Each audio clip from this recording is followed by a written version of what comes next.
Did you all like that? We worked hard on that part. Trust me, trust me. So today's service will be dedicated to Mrs. Georgia Williams and the Committee of Higher Education.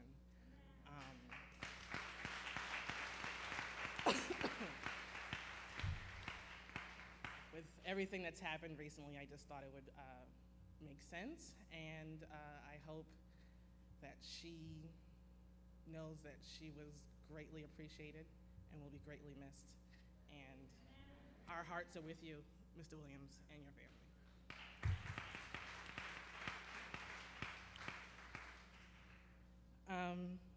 So now for a little fun. Now I'd like for you to look to your left and look to your right, but first, ask your neighbor to your left, are they applying their faiths to their life?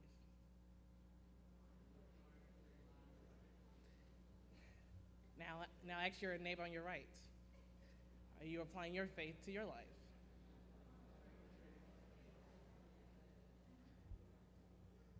Now, if you didn't get an answer from anybody, it's okay. So now you can ask me. I'm trying. I'm working on it.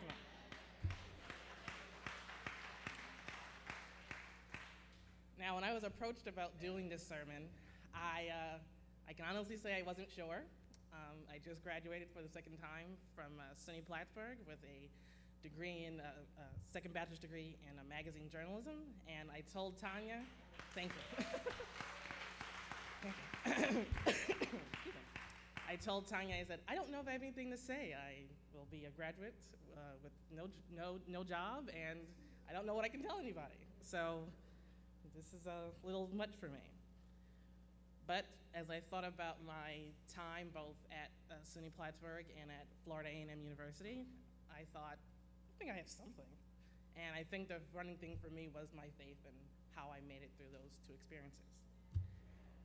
But before I get into my little talk, I have a little salute to all students and especially anyone that's graduated this spring. So play the tape, man.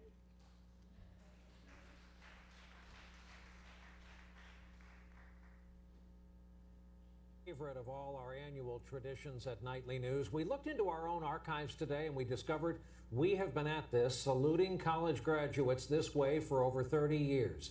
And to capture some of this year's best send-offs, our team deployed to campuses across this country.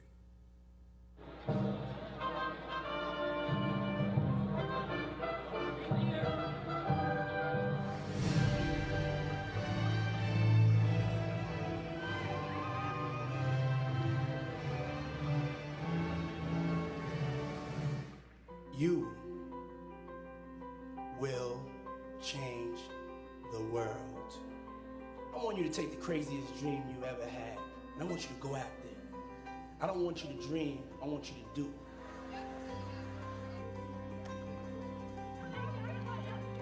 Class of 2014 is adventurous, inspirational, brilliant, ambitious, ready to make change in the world.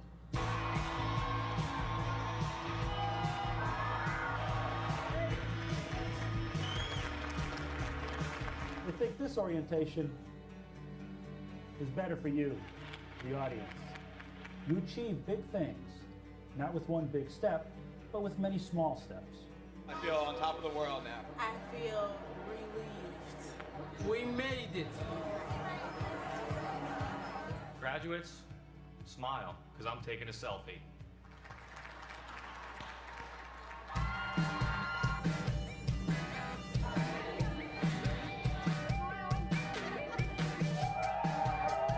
If you make your bed every morning, you will have accomplished the first task of the day. And if by chance you have a miserable day, you will come home to a bed that is made. And a made bed gives you encouragement that tomorrow will be better. I'm just ready to go out there and get started.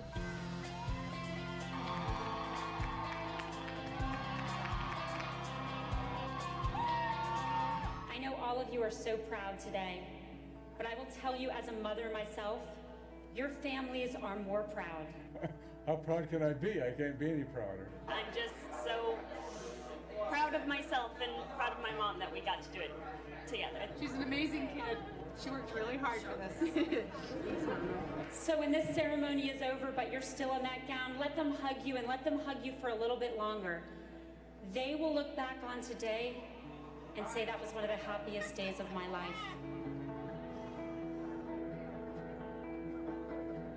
No matter what path you took to get here, you all kept your hearts set on this day. We came here from Ethiopia trying to get an education. That's exactly what I did, and I am very proud of that. We came here as a refugee and to rebuild our life and to give our children the life that they didn't have. This is the great moment we've all been waiting for. I want to strive and make them very proud. My daughter does not know I'm coming today. I'm so proud of you. A 14-and-a-half-hour flight from Kuwait to DC, another 3.5 hours to Denver, turn around and fly back here. But when I saw her, it was like, oh, it was all worth it. Your life and your happiness will be way more defined by the quality of your relationships, not the quantity. It's about being there for people you care about and knowing that they'll be there for you. Mom and Dad, I love you so much. Just thank you for everything. For giving me all of your love and support. Today is for you.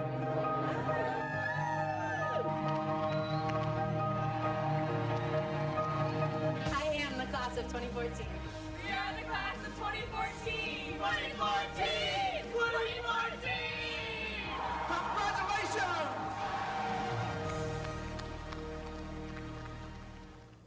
How about that? Our thanks to producer Michelle Melnick, video editor Barry Silverman, and countless producers and camera crews on all those campuses. And most importantly, our warmest congratulations to the graduates and the parents of the class of 2014. Go get them.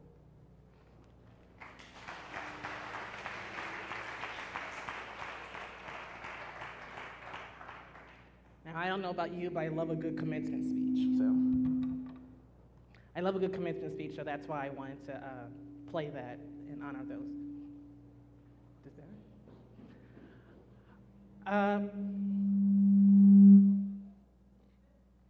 Save me. No. So before I really got into my conversation today, I wanted to just do a quick recap of my lovely time away these past few years. I know I've been known as being the ghost. I'm usually here for the summer, then I'm gone. I'm always moving around, but I just want to do a quick recap. Do you have that? We good to? No? Yes?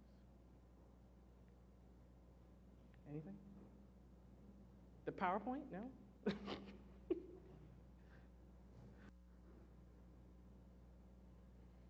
Anyway, so for the past almost 8 years, I've been attending college. And between those two experiences, I would say outside of getting an actual academic education, it gave me a long time to really get to know God in a different way.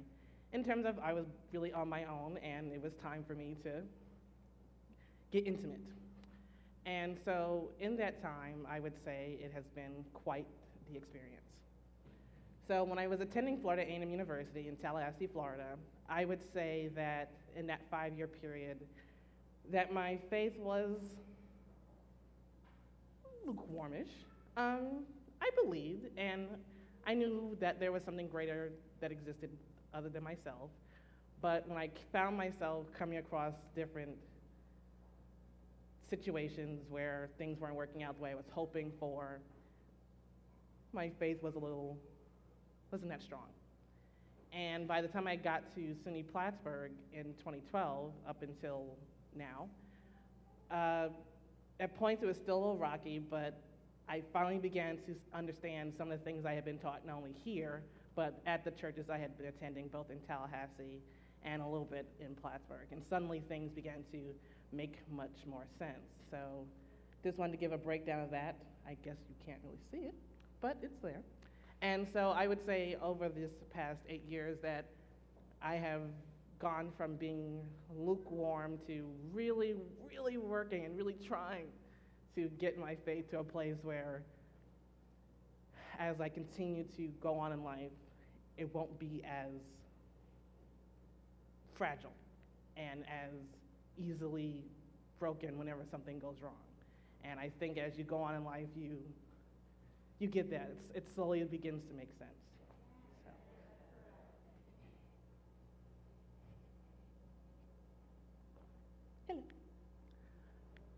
So before I get started, I wanted to say that, in my own opinion, my thoughts of faith are both kind of like a muscle and like an academic subject.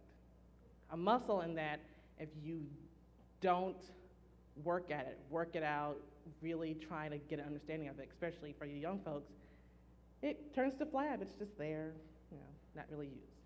And kind of like an academic subject, if you don't apply what you've learned and really try to use it and see how it works in the world, it becomes useless.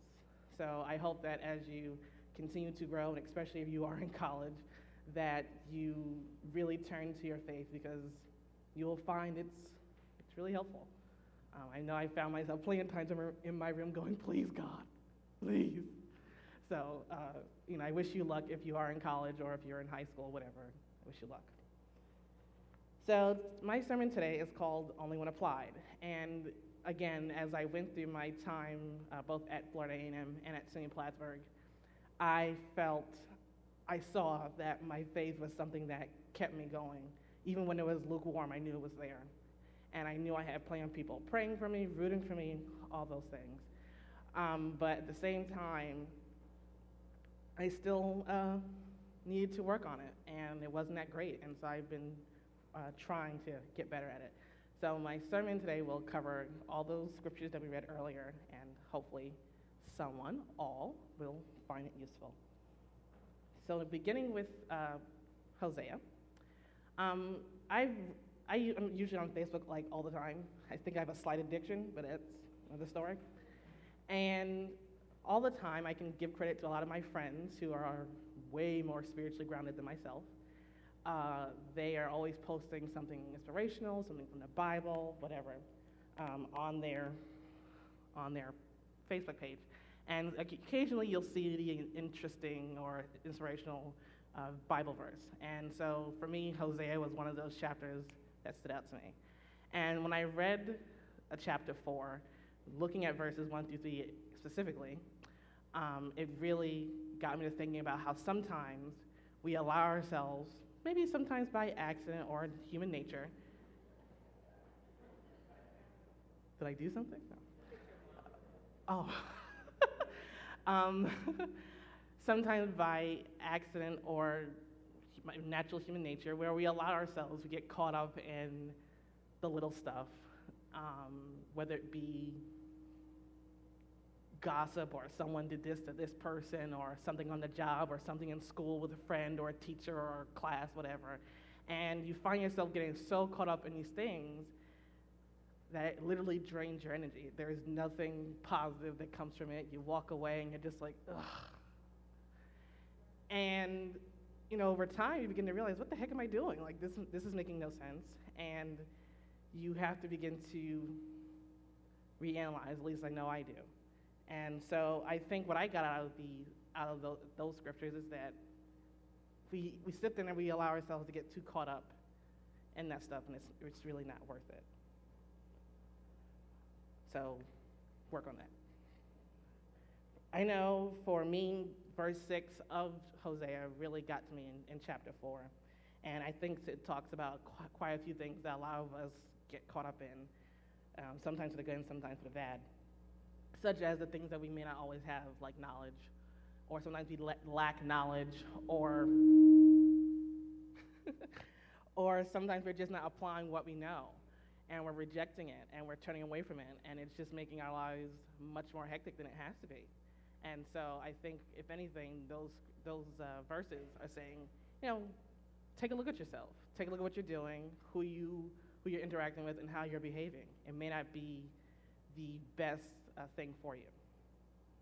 And I know for me, verse 6 got me to really think about, while I believed in God and knew He existed, I wasn't exactly applying what I knew, and I was making my life difficult in a lot more ways than it needed to be. When I think about my time at FAMU, I probably created more headaches for myself than I needed to, and in some cases, probably at Plattsburgh as well, but you live and you learn, right?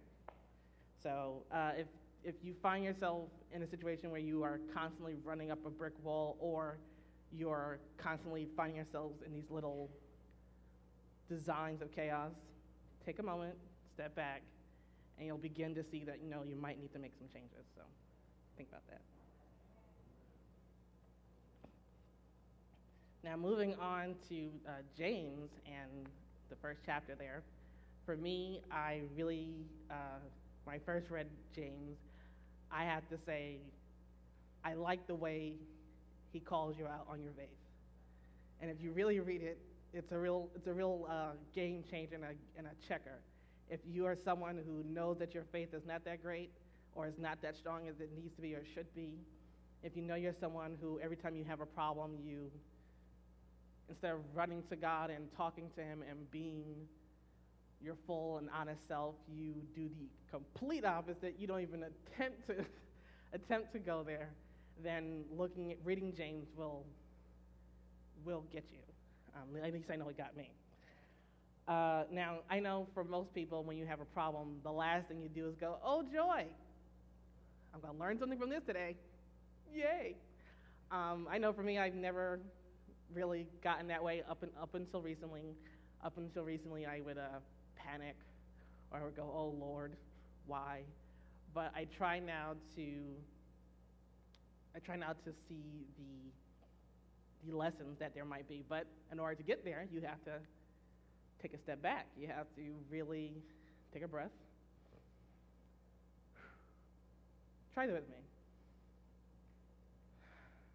So think when you find yourself with your next trial, with your next moment of you just want to pull your hair out, the next moment you want to cry, the next moment you want to scream, take a breath. You'll make it through. Take a moment. This is a come to Jesus moment. Be like, "Jesus, what are you trying to tell me?" It'll come. But it's one of those things where you just really have to read the chapter. Give yourself a moment, it will come to you.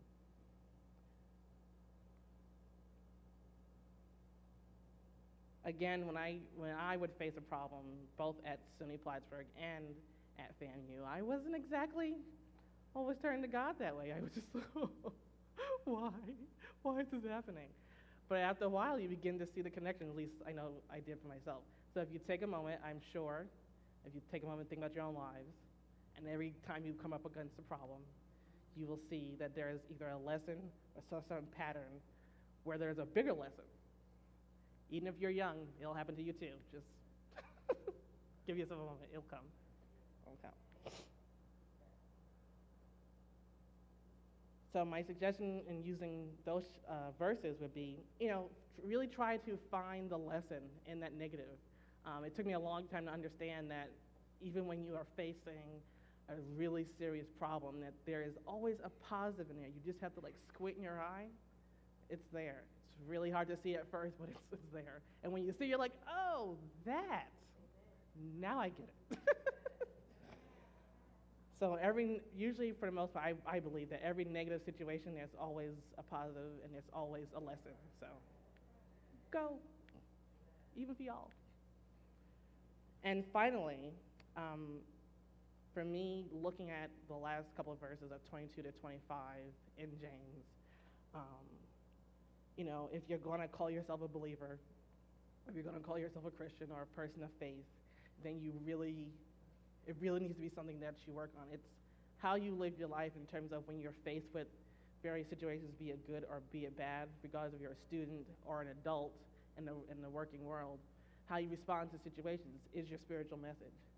And while it's perfectly normal to have a moment of doubt, to have a moment of fear, and to be scared, whether you're playing an instrument or speaking or studying or accomplishing whatever goal that you may have, it's perfectly normal to be doubtful, to be scared. But the key to your faith is how quickly you can turn that around and say, "You know what? I got this. There's someone up there rooting for me. He's already done the hard work. I can do this. I can do it." So don't be ashamed if you do have a moment of fear, especially if you're in school and you've got a test that you didn't study for and you're like, oh crap, how am I going to get through this? You'll be fine. Or a paper that you still need to write. It's okay. But yeah, that's that. It's, you know, it's a really, faith is about being active, whether that means praying, worshiping, studying the Bible, finding the right friends. I know when I think about it, pretty much almost every other one of my friends is a person of faith, oddly enough. And I wasn't even trying. They just fell into my lap. So I guess that's God's way of telling me I'm with you. So, you know, if you think about it, you'll see that he's always there and you'll always get through the situation.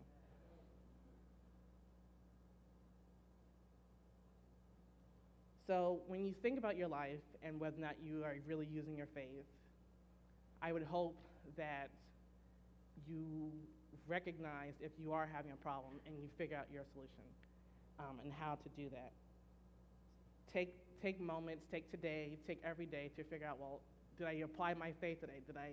When I was facing a particular moment of crisis, did I respond completely with fear and negativity, or did I find a way to get out of that? Find a way to get out of my own mind, find a way to reject those negative feelings, and did I find a way to overcome that moment? I hope you do. Your life will be better for it.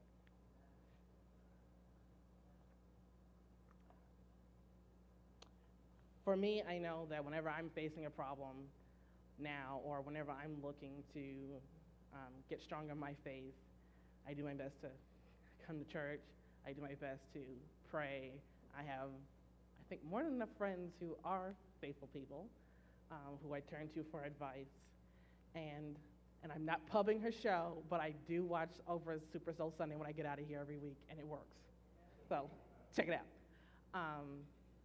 And those are my tools, and also listening to the gospel and all those things. So find your tools, especially for you young folks. Find your tools. Find what works for you in order for you to get close to God, whether that's reading the Bible, whether that's going to Sunday school, whether that's praying, whether that's coming to service, whether that's singing. Find your way.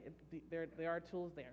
Find the right friends who you know that if you're having a problem, while they will let you more than likely vent, hopefully they will be willing to pray with you too, or pray for you. Those are really good friends, or those who are willing to sit there and say, you know what, I'm going to pray for you tonight. Find those people, especially when you're in college. Woo. So I'm going to say on that.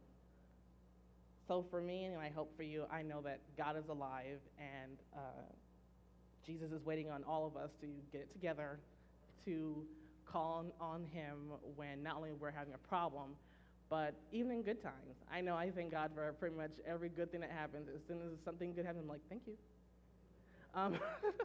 Whether it's no matter what it is.